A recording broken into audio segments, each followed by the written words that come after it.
environment. So I want to thank you all for tuning in today and for joining us in this effort. I also want to extend a special thank you to our co-hosts and speakers here today, Dr. Ned Katayer from Physicians of Social Responsibility, Pennsylvania, Russell Zerbo from Clean Air Council, Mitch Hescox and Kim Anderson from the Evangelical Environmental Network, Vanessa Lynch from Moms Clean Air Force, Pennsylvania, and co-sponsors from Environmental Health Project and Environmental Defense Fund. And I also want to thank Pennsylvania Interfaith Power and Light, Earthworks, GASP, other groups on the call for spreading the word about the events today and for all of your work. In just a few minutes, you're going to hear from some of these experts around the state about the health and climate impacts of methane, the details of this new EPA proposal and what it means for all of us, and why it's so important to make your voices heard and how to do so. And we will save time for questions at the end.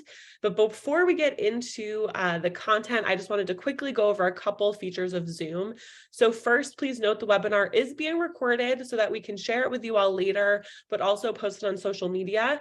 So of course, we love seeing all of your faces here on the Zoom. So if, all together here, but if you don't want your video to potentially be in that recording, or if you'd prefer to be off camera, you can say stop video at your bottom left. But if you're willing, we'd love to have you on camera. I also want to point out that there are a lot of us on the call, almost 100, which is awesome. So in order for things to run smoothly, please leave yourselves on mute when you're not talking. I think everyone should be muted now, but in case, you can click mute to mute yourself at the bottom left. That being said, even while on mute, we'd love for the webinar to be as interactive as possible. So we definitely encourage you to use the chat. You can access the chat at the bottom of your screen. You should see a chat icon, or if you don't, you can click the word more at the bottom of the screen to see the chat. We'd love for you to introduce yourself in the chat if you haven't yet, with your name, where you're calling in from, a reason you care about tackling methane pollution. Feel free to type comments in the chat throughout as well.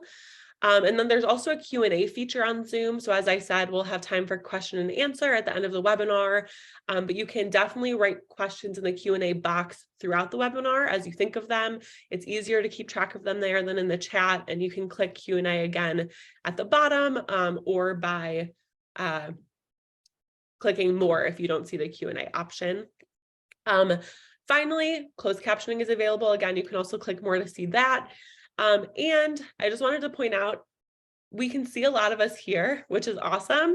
If you want to set the Zoom so that you're seeing the main speaker, there's a little box at the top that says view, and you can either say speaker or gallery. Speaker will show you the speaker, the main speaker, and then gallery will show you everyone. So feel free to do that as well. But now that we've covered the boring technical stuff, I want to set the stage a little bit for why we're here today. So I'm sure that most of you on the call today, like me, are here because you're concerned about the legacy of destruction that the oil and gas industry has brought to the Commonwealth, polluting our air, making people sick, and fueling the climate crisis. And many of us are wondering what can actually be done right now to help clean up our air and protect our health and tackle climate change in Pennsylvania and around the country. And unfortunately, with limited legislative opportunities in Harrisburg and a split US Congress, it'll be pretty difficult to pass, far-reaching climate legislation this year, really get that to the finish line. But we're all here today because we actually have a huge opportunity for cleaner air and climate action right now. So the EPA, Environmental Protection Agency, has recently proposed new protections to reduce methane pollution from the oil and gas industry. This is poised to limit harmful air and climate pollution and protect our health. But how strong the final rule is really depends on the feedback that EPA gets during its current public comment period. And given the huge role that Pennsylvania plays in federal politics and our legacy as a fossil fuel state, the input of Pennsylvanians and of all of you will really hold a lot of weight and loom large in the administration's willingness and excitement to be as bold as possible when finalizing these methane protections. And you all have a big opportunity to make your voice heard to EPA between now and February 13th to ask them to make this methane rule as strong as possible. So in order to make sure you're all set to engage in this important moment, tonight we're going to take a deeper look into the problem of methane pollution to our health and climate, go into what the rule is and what it means for Pennsylvania and how you can make your voice heard. So to get us started, it's my pleasure to introduce Dr. Ned Katayer, pediatrician, board member, and board president of Physicians for Social Responsibility Pennsylvania, to tell us more about the dangers of methane pollution to our health. Dr. Katayer. Thank you, Flora. Thank you, everybody, for being on this call and for listening to what we have to say. I want to thank all the other organizations as well. Many of us testified last week for the EPA hearings. And let me just try to do what I'm trying to do here. Well, that's not working. Anyway, we testified last week for the EPA hearing because we know that reducing methane emissions from oil and gas operations is the quickest and most cost-effective way to begin to reduce the burden of pollution and climate change on the health of our children and our grandchildren. So let's start with this map from Frac Tracker, which shows us what conventional and unconventional oil and gas looks like in Pennsylvania. The yellow dots and the red dots are conventional wells drilled over the last 160 years or so. They obscure the purple dots, representing unconventional shale gas wells drilled in Pennsylvania since about 2004. In all, it's estimated by the DEP that there are roughly 100,000 active conventional wells across the state, and another 200,000 older legacy wells that have been abandoned and left unplugged. These old unplugged wells continue to silently leak methane. The EPA is proposing to identify and reduce the methane leaks from both conventional and unconventional wells. This photo from 1882 shows oil and gas wells in Washington, Pennsylvania, close to where I live.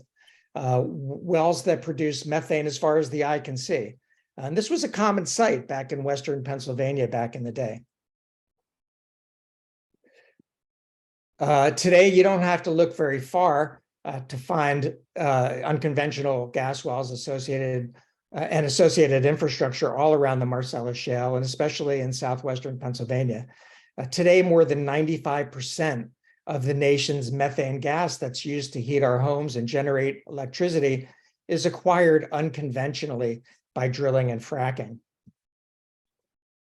This updated Frac Tracker map shows what methane gas development looks like with all the conventional wells removed. Pennsylvania is the second largest methane gas producing state in the nation. We're closing in on 14,000 active shale gas wells in the state, and those are the purple dots.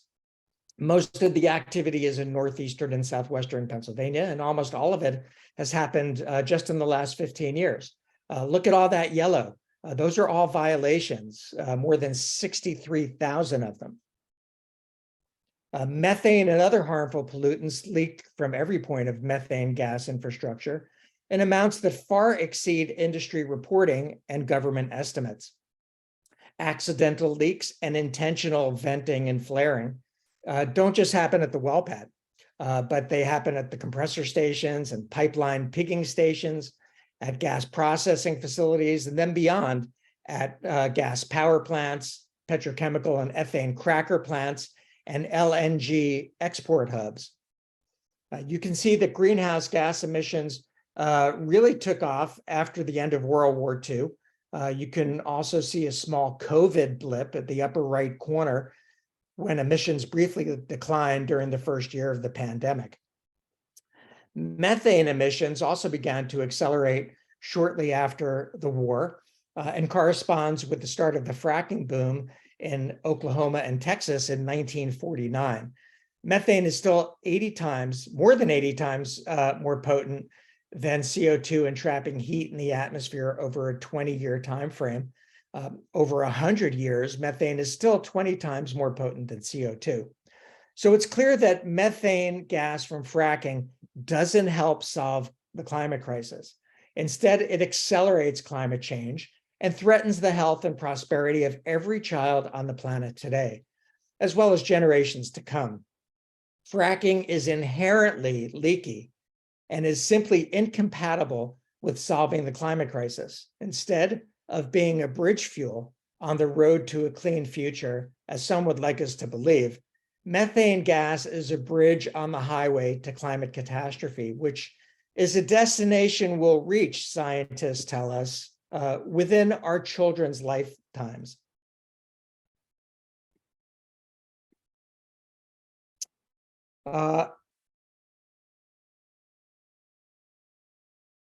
I'm sorry about that. Let me get to the next slide.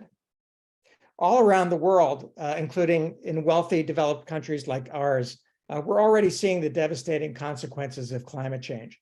Heat waves and extreme weather events, epic wildfires, deteriorating air quality, droughts, and infectious diseases. They're impacting our health in many interconnected ways. Reducing methane emissions from both old and new oil and gas operations should be easy, low-hanging fruit. If the US can't devote all necessary resources to address the simple solution, then it can't say it's serious about addressing the climate crisis in any meaningful way. We've learned very quickly over the last decade how much methane gas is harming the health of the planet, but also the health of workers and people living nearby, particularly the health of pregnant women and children, the elderly, and people living in indigenous communities, communities of color, and low-income and rural communities. The 8th edition of the Fracking Science Compendium contains more than 2,000 peer-reviewed research studies, government reports, and media investigations revealing no evidence, zero, that fracking can be practiced in a manner that does not threaten human health directly or that does not imperil climate stability upon which human health depends. Again, there are no peer-reviewed studies showing that fracking can be done safely. And there are no studies, none, showing that breathing methane and any of its toxic companions is safe for any of us. We know what accompanies methane out of the ground, leaking at every point of methane gas infrastructure, the tiny particles and invisible fumes, the heavy metals and radioactive particles and gases, the silica dust and the fracking chemicals that combine to pollute the air and degrade the environment, that make people sick, all while accelerating global warming. Residents living near fracking operations often complain of sleep disruption, which is often the result of nonstop truck activity, noise, odors, and light while a well is being drilled and fracked. Headaches and throat irritation are also widely reported. Stress and anxiety are side effects of living near methane gas infrastructure. There's coughing and wheezing and shortness of breath, sinus problems, fatigue, and nausea. I've experienced a lot of these symptoms myself when I travel around Washington County visiting people living near fracking infrastructure whose health has been negatively impacted. Some of these symptoms, they look like nuisance complaints, but when people are exposed to methane gas pollution day in and day out for months and even years at a time, these acute symptoms of exposure and stress often become chronic medical problems. And those chronic problems follow us from pregnancy to childhood and into adulthood, from the cradle to a premature grave. We know that the tiny particles, the smelly vapors and chemicals resulting from the unearthing, processing, and burning of methane gas can impair fertility, complicate pregnancies, and lead to poor birth outcomes. Birth defects and developmental delays can lead to lifelong health burdens for young children, for their families, and for society. Lung cancer, bladder cancers, and other types of adult and childhood cancers are linked to exposure to these toxics, which impact practically every organ of the body, not just the lungs, but also the heart and the brain, the liver and kidneys. Recent research describes the links between fossil-fueled air pollution and the development of obesity, type 1 diabetes, dementia, anxiety, depression, and other forms of mental illness. And it's now estimated that nearly 9 million people worldwide die prematurely each year as a result of air pollution, and that includes tens of thousands of Americans. So I'm going to stop here and say that from our cradle to our grave, our health is threatened by air pollution from so-called fugitive methane emissions, emissions that escape unintentionally and those that are released on purpose. Extracting methane gas deep from underground scars the landscape and degrades the environment. It contaminates the air and the water and the soil that we all depend on to sustain us, and it makes us sick. And fracking and burning methane gas accelerates climate change. As a pediatrician and a father, I know that children live in a world shaped by our choices. For our kids and our grandkids, a safe and healthy future depends on how wisely and how quickly we choose to act responsibly to protect the health of the planet and all its inhabitants. Reducing methane emissions for new and existing oil and gas operations is a small but important first step. So thank you all for listening, and I'll turn it back over to you, Flora. Thank you so much, Dr. Xayer, for sharing that. It's very clear that methane poses, and the air pollution poses very serious risks to our health. But as you mentioned, this pollution also is contributing to the climate crisis. So to talk a little bit more to that, I'm going to hand the floor over to Ellie Kearns. Hi, everybody. Thank you, Flora, and thank you, everybody, for joining us today to learn about methane in Pennsylvania. My name is Ellie Kearns, and I'm the Climate Associate with Penn Environment. Now that we've heard about the health risks, I just wanted to take a moment to discuss the climate impacts of methane pollution. So methane, which is the main component of natural gas, is a potent greenhouse gas that is responsible for about 30% of the rise in global temperatures since the Industrial Revolution. Methane actually has around 86 times the warming power of carbon dioxide over a 20-year time frame. But because methane's warming power is greatest in the first decade, the strongest possible efforts to reduce emissions right now will have a huge impact on our fight against climate change. And here in Pennsylvania specifically, we have a big role to play. Each year, oil and gas companies operating in the Commonwealth release over 1.1 million tons of methane into the atmosphere. This is equivalent to the greenhouse gas emissions of more than 5 million cars. And this number is actually 15 times higher than what these companies have reported to the state. We need to drastically cut this pollution to be able to tackle the climate crisis. The US and other nations have signed the Global Methane Pledge, which aims to reduce methane emissions by 30% by 2030. But sadly, global methane levels have continued to skyrocket. In 2021, methane levels had the highest increase since measurements began 40 years ago. So it is clear that more action is needed. This really emphasizes why having a strong supplemental methane rule from the EPA is really important, and why it is important that Pennsylvanians especially make our voices heard in support. Thank you, and I'll pass it back to Flora. Thanks, Ellie. So yes, it is so clear that methane poses grave dangers to our health and our climate, and that we need action to limit this harmful pollutant. Unfortunately, we are at a moment of opportunity. So after years of organizing by all the partner groups on this call, partners around the state and country, and all of you making your voices heard, the EPA has recently proposed new protections to reduce dangerous methane pollution from the oil and gas industry.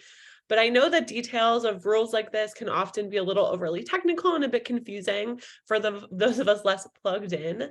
And so I'm very happy now to turn the floor over to Russell Zervo, the advocate with Clean Air Council, to tell us more about the details of the rule and what it would mean for Pennsylvania. Russ. Thank you, Flora. I hope everybody is doing very well. Can I share my screen? Oh, yes, absolutely. Okay, and let's quickly talk about community solar in Pennsylvania. It is illegal in Pennsylvania because the fossil fuel industry wants it that way. I feel like we're doing a thing where we click open our car doors at the same time. I know, I'm trying to make you, oh yeah, there you go. Okay, great. All right, cool. Yeah, this is going to be a little technical, but it will only be about 10 minutes. And I cannot see the chat right now. So if other people want to jump in, if there's questions. Again, so this is what we're talking about. This is a gas drilling site in Pennsylvania. I would say this is about a medium-sized site. It's not a really small one, and it's not a really big one. And the reason why I bring that up, Vanessa is going to talk later about this whole low producing well, small well, all the different categories of wells. But one of the really, really important things about this federal rule is that the EPA is now throwing away the idea that the amount of gas or oil that you're drilling for is commensurate with the amount of air pollution that your site can create. That is an idea that the state of Pennsylvania is stuck with, but we're going to have this much more comprehensive federal rule, which is one of the reasons why it's so important. So the EPA has found that it's not the amount of gas or oil that you're drilling for, it's the different kinds of equipment that you have on your site. And you can see by this picture, there's all sorts of different equipment. There's the main well site.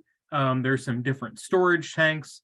Those 6 storage tanks there are probably storing natural gas, and some of those other tanks are storing some other chemicals that are part of the gas extraction process. So we have looked at, and that's how EPA is figuring out their schedules of inspections for these.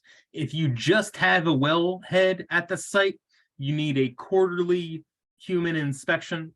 And then as you start to add different equipment to your site, you're going to have to use some different air monitoring technologies that if we have time, I'll show you an example of later. So yeah, really big, important aspect of this to get.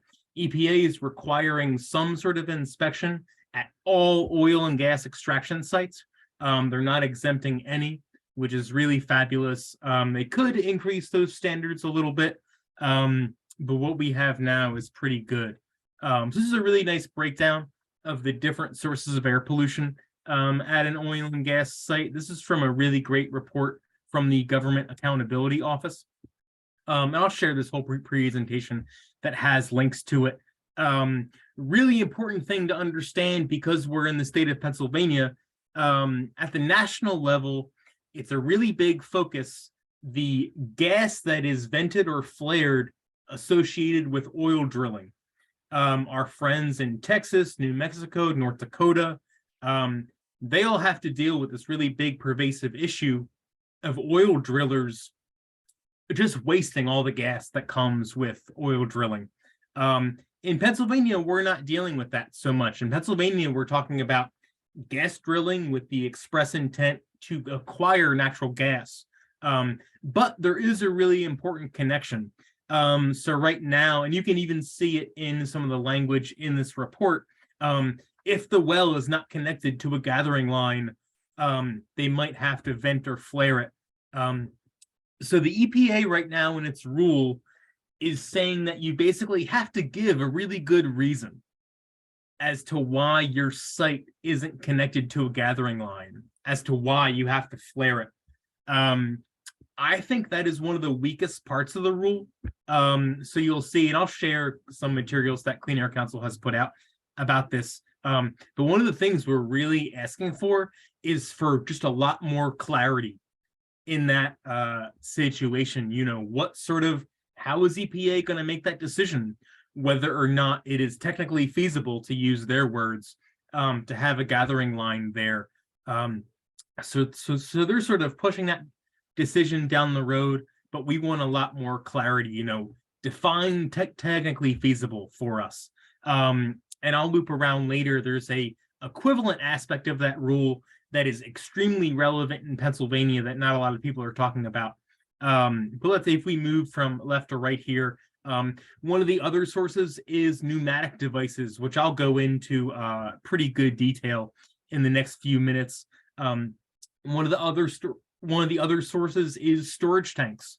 The whole reason we have those tanks is to keep the gas pressurized. It evaporates, it leaks out of some of the hatches and the various openings in those tanks. EPA greatly improved this rule in that we are no longer some older rules around these types of sites would use what's called a tank battery, which is, right here in this picture, you can see this is about 8 tanks. So they would say a tank battery that is capable of releasing 20 tons per year of volatile organic compounds. So they were choosing not to regulate individual tanks. They are no longer doing that right now, but they still have a sort of size threshold that they're dealing with. So they still are exempting some tanks from having to capture and control that air pollution. So we can increase that. That's definitely a way that the rule can be increased. And you don't have to know a lot of technical language. You can simply tell EPA, we want all storage tanks covered. We don't want to exempt any storage tanks is really the only information you need for that. And then there's just whole category of general leaks. And to go back with how I began, that is how we find these general leaks, is just increasing inspections at sites. And again, EPA is requiring some sort of inspection at all well sites, including, what they call a wellhead only site, where it's just the well. So right now, 4 times a year, an actual human person has to go to one of those sites and inspect it. They call it an AVO inspection, which is audio, visual, and olfactory, your smell. AVO sounds complicated, but it's really just listening, looking, and smelling. And then there's what's called optical gas imaging, which is sort of the next level, which uses a pretty fancy camera that a lot of our friends have gotten trained on. So again, this is from a 2020 study that Clean Air Task Force did, that again just sort of breaks down some of the other pollution sources at gas wells. And again, you can see EPA is using a 2 tons per year for storage tanks, and Clean Air Task Force wants to bring that down to 2 tons per year in terms of what tanks we're looking at. And again, the pneumatic equipment is in there, and you can see the greatest pollution reduction is just going to come from increased inspections. That's how we're going to find all those leaks. Again, this is extremely technical. This is a literal screenshot of a air permit for a compressor station that I individually was evaluating. And you can see it's, this is just a different version. You see these different categories here. This is the real air permit that these facilities get, and you can see their pneumatics are listed and some different engines are listed. This is how they break down different pollution sources at a gas well site. And again, this is a real facility, the Briggage Compressor Station out there in Western PA. So now we're going to talk about pneumatics, and one of the reasons why I showed this is because if you look at, Source 501 pneumatic devices, pretty substantial volatile organic compound emissions. So we definitely need to look out for those. And pneumatic devices are pretty simple. These are pressure control devices. When you're getting the gas out of the ground, it comes at a certain pressure. It's increased by various pieces of technology, and you need to keep it at a certain pressure at all times. And one of the ways you do that is if you look at this valve actuator down here, it can be either powered or controlled by gas itself or by simply air pressure. So one of the really big victories we got in this rule is that EPA rather is requiring that all pneumatic devices be zero emitting. And one of the options for a zero emitting pneumatic device is one that's controlled by air pressure rather than by gas itself. For a gas-powered pneumatic device, when the pressure gets too great, gas is just emitted from those devices. And when you can have an alternative that's using air pressure, that's not air pollution. You can emit as much air pressure as you like, and it has none of the dangerous effects that we've been talking about. And again, this is the reason why EPA is now requiring a zero emission standard for pneumatic devices. They are supposed to work like the first chart at the top.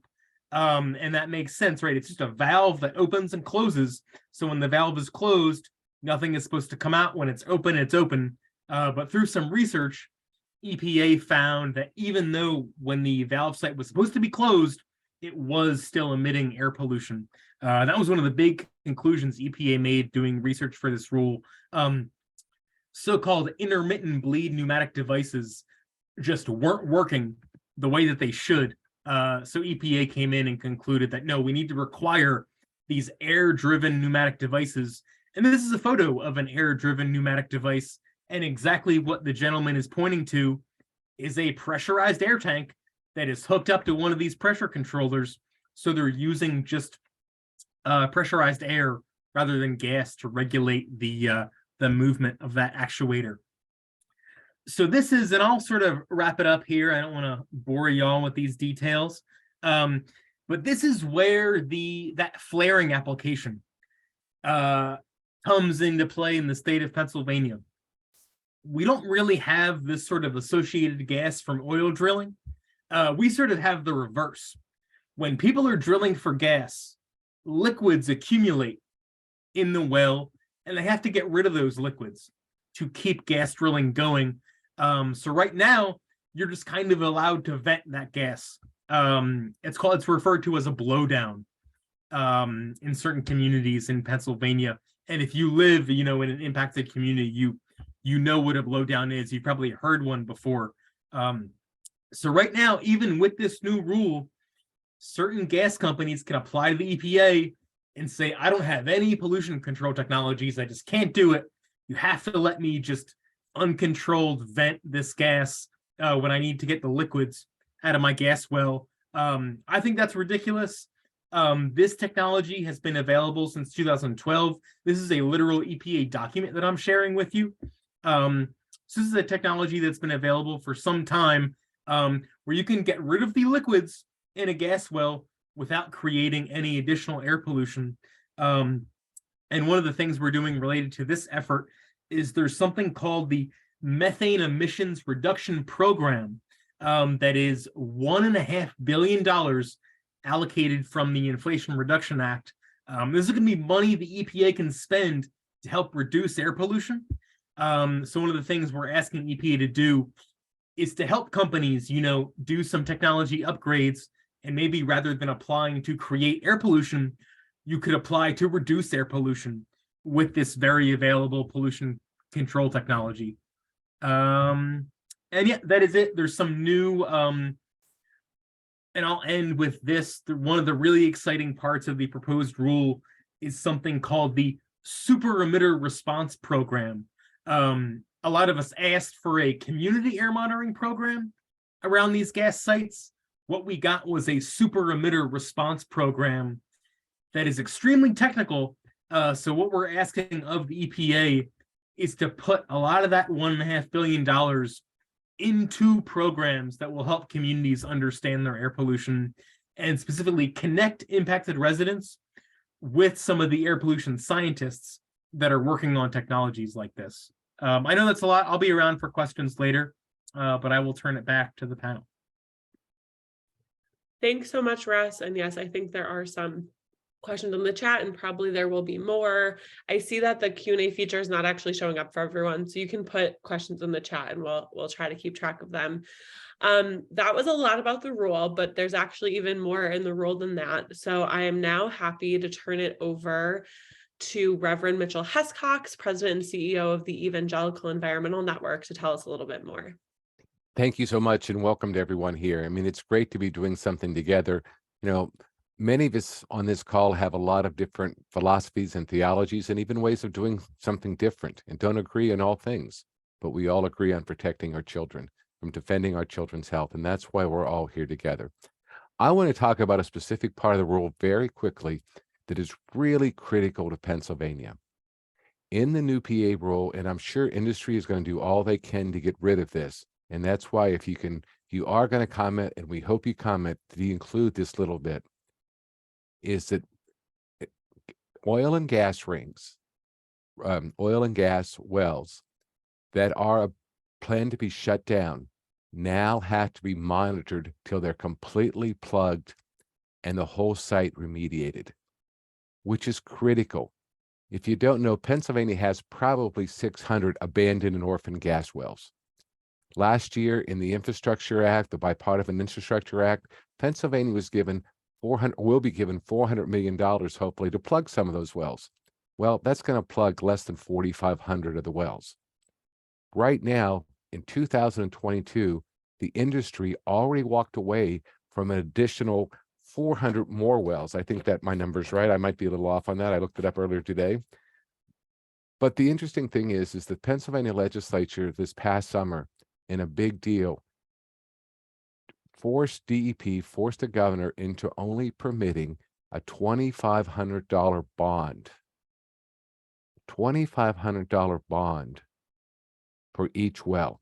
Even those legacy wells where you go back to those 100,000 wells, which are the most difficult to plug. It costs about $78,000 minimum to plug a well on average. So industry is walking away right and left from these wells because they can forfeit their $2,500 bond and still come up with, $27,000, $26,000 ahead of time. So what we really want you to do is, when you talk about that, is really all the things that Russell talked about: pneumatic controllers, the strengthening it, the zero, emitter problems. We need to go forward and make sure that they keep this provision in there to require monitoring until a well is plugged. And what is so also effective about that is that is a federal standard. So it doesn't have Pennsylvania requirements to it. It could be part of a state implementation plan, but still the federal government will have supervision over it, which means that our legislature can't do one of changing that out of the rule. It has to be there. It has to be enforced. This is a darn good rule. It's really good for protecting our kids' health. And by the way, those orphaned wells, leaking wells, leak about 8% of the methane emissions we have. And put it this way, it's probably enough to heat about 70,000 homes in Pennsylvania, just the methane that leaks out of abandoned wells. And so with that, I will turn it back over to you, Flora, and just good job, everyone. And I'll be around for a little bit longer. Thank you so much. Thank you so much, Mitch. Definitely very important to make sure that these abandoned wells are regulated and not just left to keep leaking. So that is an important thing we need to make sure is included in the final rule. And when we go into talking about how to take action, we'll certainly have some of these talking points about the various things that Russ and Mitch covered to make sure that you all know what you're talking about. But before we get into that, I thought it would be helpful to show folks on the call a little bit more about what it is that we're actually talking about in a real way, what this really looks like, and what EPA protections could mean for PA families. So to do that, I am very happy to turn the floor over to Vanessa Lynch, Field Coordinator with Moms Clean Air Force Pennsylvania. Vanessa. Hi, everybody. So I just wanted to introduce you guys to Moms Clean Air Force. We're an organization of over 100,000 moms and dads united against air pollution across Pennsylvania, and nationally 1 million moms and dads to fight against air pollution and the urgent crisis of our changing climate. And it's really important to us that we make sure that people understand how everyday these issues are. And so we created a video with our friends from Earthworks and some amazing work that they had done in a local park that is actually very close to me, that my kids have played in and spent time in, where they really found a well that was actively leaking. And so when we talk about small wells and their impacts on Pennsylvanians, it's really all of us who walk in a park and who attempt to go out and enjoy our lives and are exposed to the methane pollution and the volatile organic compounds that come from the oil and gas industry. So I'm excited to share this amazing video with you, and I'm going to share my screen and get that up there.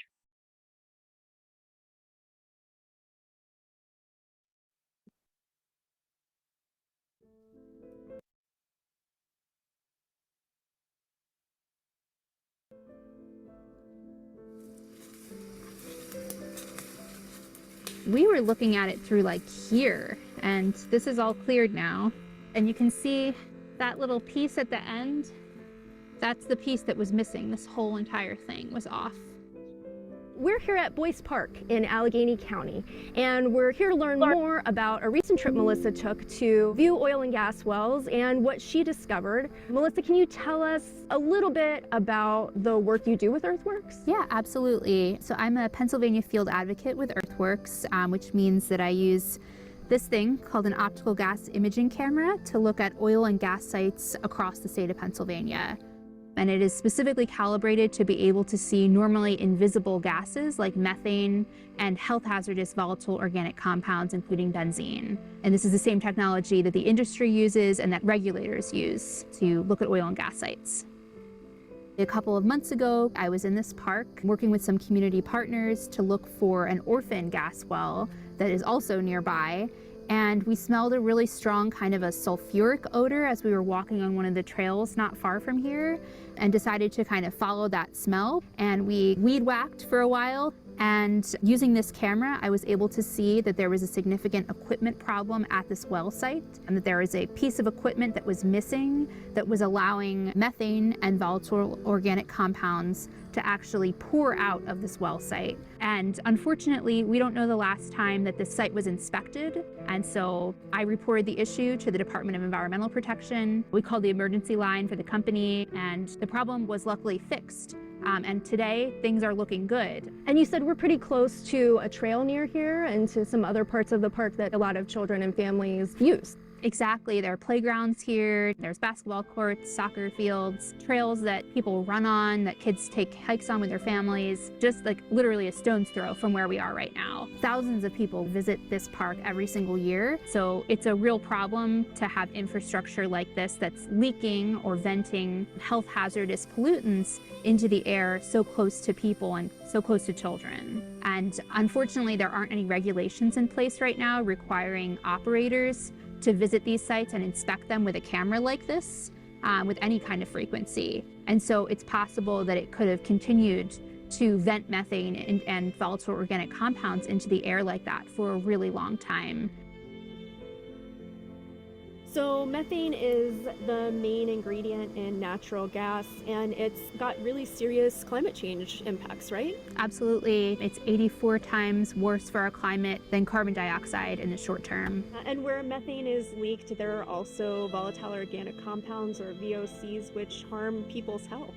Yep, VOCs include things like benzene, which have short-term consequences like asthma, other respiratory issues, skin and eye issues, but also long-term consequences like cancer, including leukemia, and also poor birth outcomes like low birth weight and preterm births. I know as a parent, things like low birth weight and preterm birth are really concerning and have long-term impacts for families. It's not just the moment of birth, but really those lead to a lot of issues throughout life. Absolutely. So this is a small well with leak-prone equipment. There are a lot of those across Pennsylvania. There are. There's actually tens of thousands of these across the state. And even though they're small, they account for 50% of the methane pollution that comes from oil and gas production in Pennsylvania. And we're working on EPA safeguards that hopefully will include small wells with leak-prone equipment, right? That's the goal. We really would like to see leak detection and repair requirements that are stringent for wells of this size. So frequent inspections of these wells being part of that EPA rule. And the great thing about EPA protections and about the hearings that they hold whenever they're talking about these is that families and moms and dads across the state can participate, right? Absolutely. Yeah, there's opportunities for everyone who cares about the climate, who cares about their family's health, to participate and provide testimony for these hearings.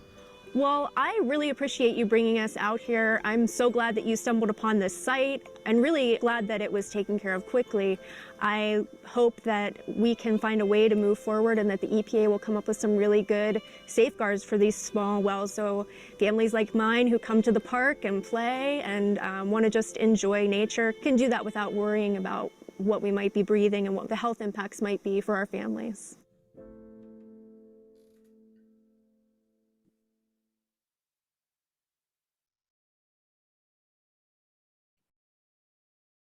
So I'm happy to report But this is one of the parts of the rulemaking that has had a lot of progress and looks really good. But you can see why this rule is so important and why keeping these protections in the rule are really equally important.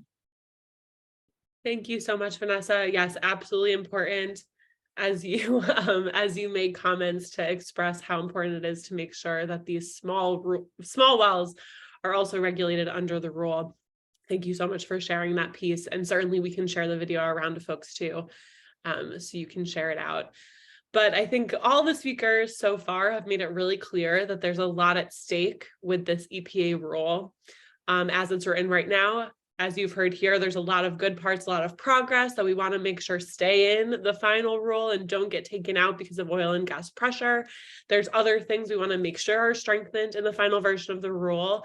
And that's where you come in. The good news is that everyday people all around the state and country have a chance right now to make their voices heard, to make your voices heard, to make sure this rule is as strong as possible. So tell us more about that. I'm pleased to introduce Kim Anderson, Associate Director of the Evangelical Environmental Network. Kim.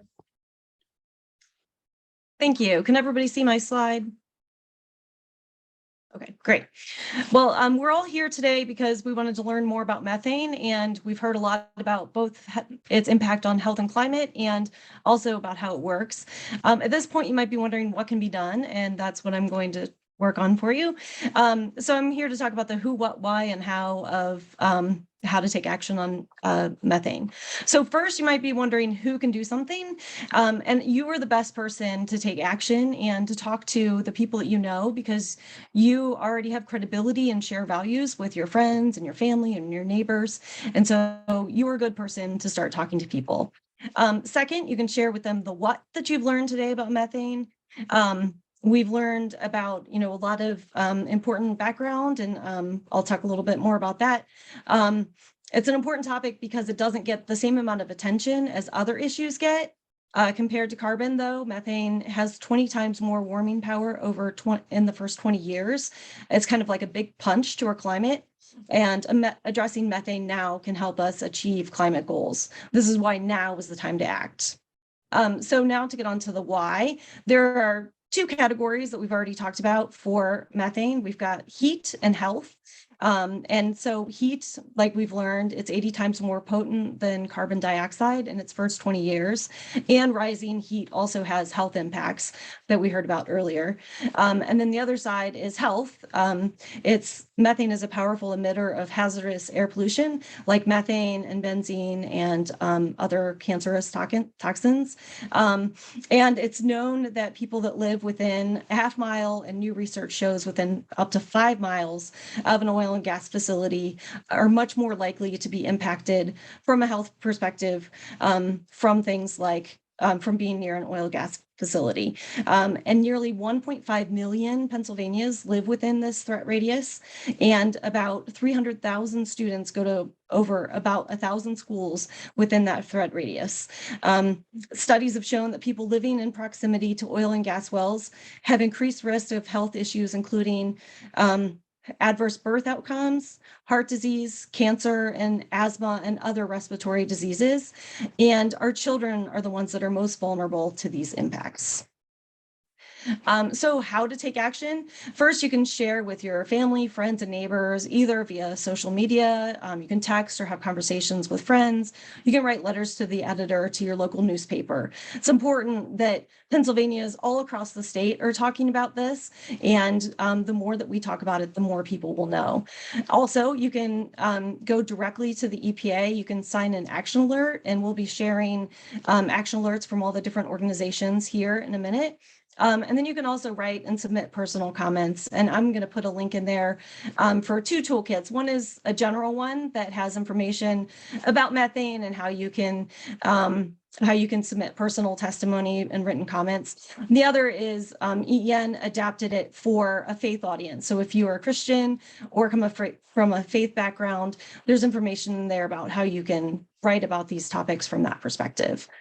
And so our requests to the EPA are pretty simple. And this is also in that toolkit that we'll be sharing. But first of all, to limit flaring, except in cases of safety or if it's absolutely necessary.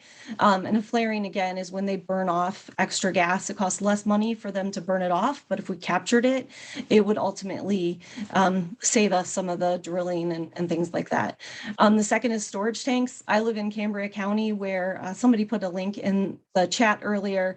There was a giant storage tank leak in Cambria County a few weeks ago, probably a couple of months ago, and it leaked massive amounts of methane and other toxins.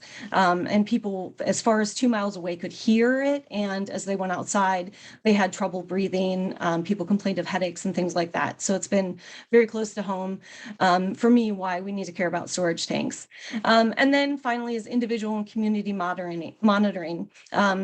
People like me and you and people in the community really should be able to, help monitor this and get the word out. So that is what you can do and how you can do it. Thank you so much for sharing, Kim. As you can see, my colleague Ellie also just put some action links in the chat. So if you work with one of our groups or feel more compelled to moms messaging or faith messaging, you can certainly work with all of our groups to submit a comment. As Kim said, texting that to friends, sharing it on social media, any of those action alerts is super helpful. Writing your own comment, turning that into a letter to the editor, making your voice heard is critical. And the toolkits Kim will share and we'll share will definitely help you make your voice heard to make sure we do have the strongest possible methane rule that we can secure from the EPA. So thank you so much, Kim, for sharing all of that. Thank you so much, all of you, for joining us. I know there have been some questions in the chat that may or may not have been answered. And we're going to get to the questions in just a moment. Some of the experts who have spoken today, plus John Rotecki from EDF, will stay on to answer some questions. But before we do that, I just wanted to take a moment to thank you all again for joining us and for making your voice heard on this important rule. We at Penn Environment will send out an email to the folks who registered with us with ways you can take action. There's additional things in the chat, and you can see everyone here, all the co-hosts and their email addresses. So certainly you can reach out to any of us for more information, to get involved, to ask questions coming out of this webinar. We'd love to help you make your voice heard. So definitely, write that down, take a screenshot. And we'll share everyone's email addresses in the email we send out too, and in the chat to make sure that folks can, follow up with us. And of course, we'll follow up with you with action packets, these links to comments so that you can all make your voice heard, because it is going to come down to all of us in the state, plus friends and states all around the country, making our voices heard to EPA so that they know we want the strongest possible protections for our kids, our families, our health, and our climate. I want to thank you all again for joining us, for making your voice heard. I also want to thank again all of our co-hosts for partnering on this webinar and for all of your work to protect our health and climate. Dr. Ned Katayer from Physicians of Social Responsibility and all our partners at Clean Air Council, the Evangelical Environmental Network, Moms Clean Air Force PA, the Environmental Health Project, Environmental Defense Fund, and many others. I'm looking forward to working with all of you and everyone on this call to make sure we secure the strongest possible methane rule. But with that, let's open it up to questions. So I think some have been answered in the chat, but if you asked a question that hasn't gotten answered yet, or you want more clarity, definitely pop it in the chat now so that we can get to it. We'd love to answer them. And if not, if you don't have any questions, thanks for taking action with us. We're excited to work with you moving forward. Yeah, any questions right now? Totally good to ask.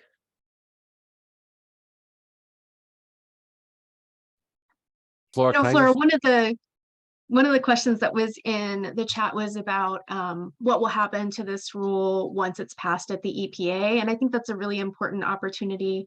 When a rule is passed at the EPA, then the state of Pennsylvania will have an opportunity to write what's called a state implementation plan, which just means a plan for how we're going to do what the federal government's told us to. But the federal government's rule is sort of the bottom. it's the least we have to do, but we can do so much more. And I think in Pennsylvania, especially, I live in the Pittsburgh area. I have a well pad in my community.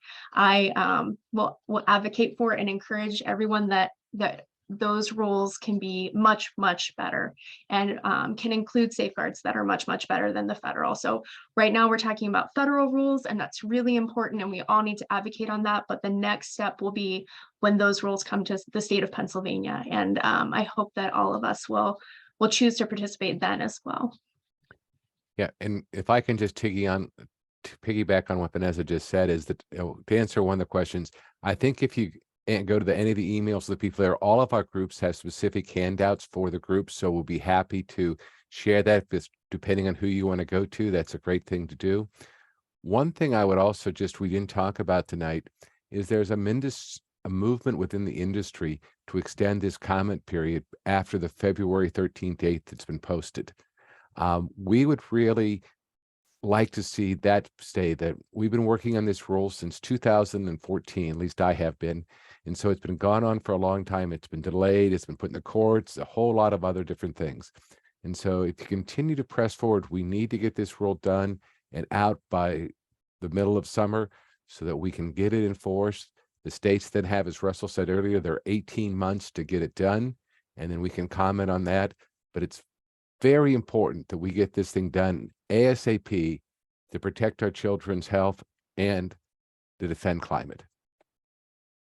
Thank you. And just a few people in the chat were asking for resources. So if you scroll around, you'll see an action packet from us, from EEN and other groups. And if you registered with us, or if you logged into this Zoom with your email, we'll send you an email with all the resources too from all these groups to make sure you have them. And these action packets include talking points, the things to include, ways to make your voice heard. And if for some reason you don't get that, or and we'll send a recording of this event around to everyone too, so you can rewatch it and share it. But if for some reason you don't get that information, you can email me or Ellie, and I'll ask Ellie to put our emails in the chat again, and we can certainly share that as well.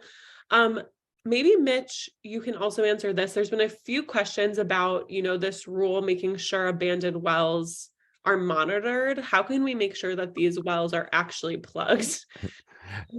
They have to be plugged by law, the ones that are currently in use. There are lots from 100 years ago that were never plugged, and those are out of the question.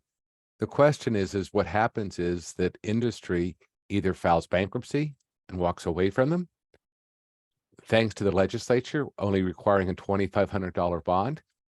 They'd rather forfeit the $2,500 bond than pay the $80,000 to plug the well.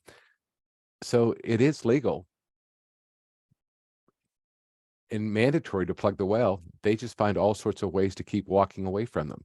And that's why it's so critically important that the EPA get involved in monitoring these wells until they are plugged, because we have somebody other than Pennsylvania responsible and forcing them to get the job done. I mean, I would love to see Pennsylvania force all of its wells, but as long as they keep on having a $2,500 bond for remediation, who's going to pay it? They'll pay the bond and not to pay the cost of fixing it.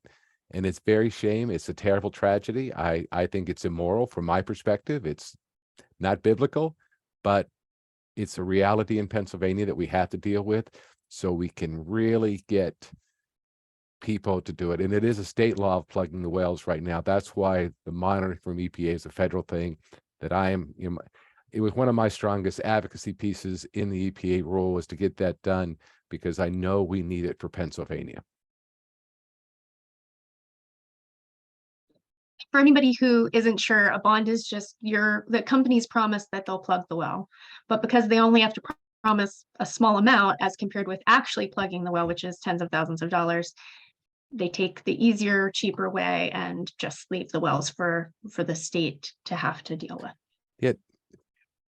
Just an example, the amount of money to plug a well that they've walked away from just this year, in 2022, is somewhere around $30 million that the state put the liability on us for the wells that they've walked away from.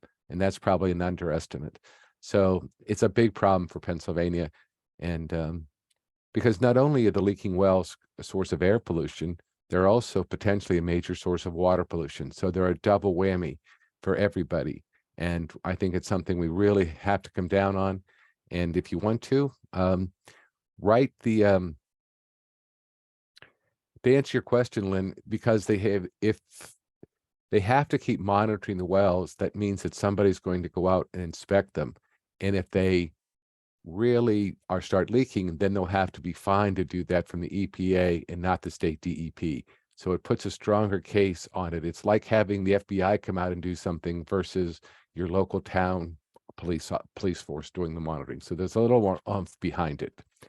It's a big problem. And, I would suggest very strongly that if you're really concerned about this bonding and plugging issue, that, is to write your state legislator, because that's who really changed the rule. And so that's another point of advocacy that can do is to tell whoever your legislator is, your state senator, that we need to change these and make it fair. And I would strongly encourage you to do that as well.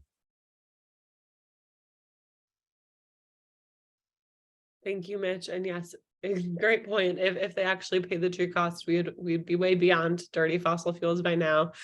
Thank you everyone for joining us. Thank you for answering questions. Definitely, if there's other questions, feel free to pop them in the chat. We have a few more minutes. But I really appreciate everyone's passion around this issue and expertise here. And of course, appreciate in advance everyone making their voices heard during this rulemaking. So yes, any final questions, pop them in the chat, or if there's resources you'd like again. And again, I think all of the speakers have put our emails in the chat a few times, so feel free to reach out to us after this as well. We can provide more information. But it seems like there's no other questions. So thank you all again for joining us. I really appreciate it. Thank you to all my friends here who helped speak and co-host the webinar. It really makes me feel a lot better about the state of our environment and climate to know we're all working together on this and many other issues for the state. And of course, having you all here on the call and making your voices heard is what makes this all possible, because it takes all of us making our voices heard, not just about this, but about other issues that we all care about, to actually get our elected and appointed officials to take action. So thank you again for being activists and advocates. Thank you all for joining us. We are all looking forward to working with you more over the next month of this public comment period, and I'm sure in the years to come, to make sure we're protecting our environment, cleaning up our air and water, protecting our health, and fighting climate change. So thank you all again, and have a great rest of your night. Thank you, Flora. Great job. Thanks, everyone.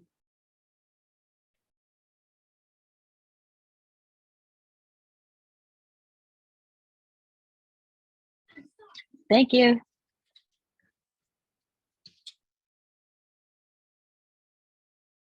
Thanks, everyone. And Ellie, you can feel free to end the webinar whenever you feel